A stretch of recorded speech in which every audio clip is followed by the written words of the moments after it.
हजरत मौला अली शेर खुदा करमल्लाहु ताला वजहुल करीम फरमाते हैं, नबी पाक एक सफर पे गए तो मुझे अपना नायब बना के मदीने में छोड़ गए हिफाजत के लिए। मेरी बातों की समझ तो आ रही है ना आप हजरात को।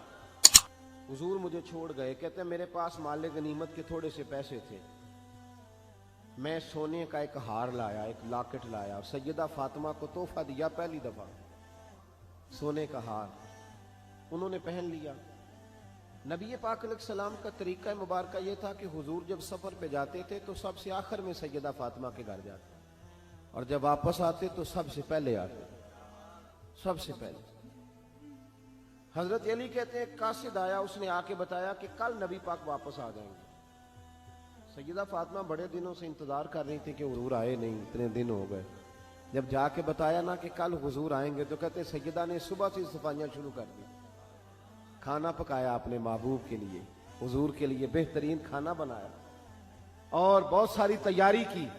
कहते हैं हुजूर आए, हस्बे रवायत हस्बे आदत, वही मुबारक आदत जो महबूब की हमेशा से थी। नबी पाक आए, पहला कदम सैयदा फातिमा के घर में रखा, अस्सलामु अलैकुम कहा, और सैयदा ने वालेकुम कहा तो हुजूर ने उनका चेहरा देखा तो वापस चले गए।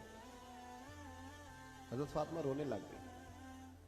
मौला अली शेर खुदा कहते मैं घर आया तो बीबी साहबा ज़ारो कतार रो रही।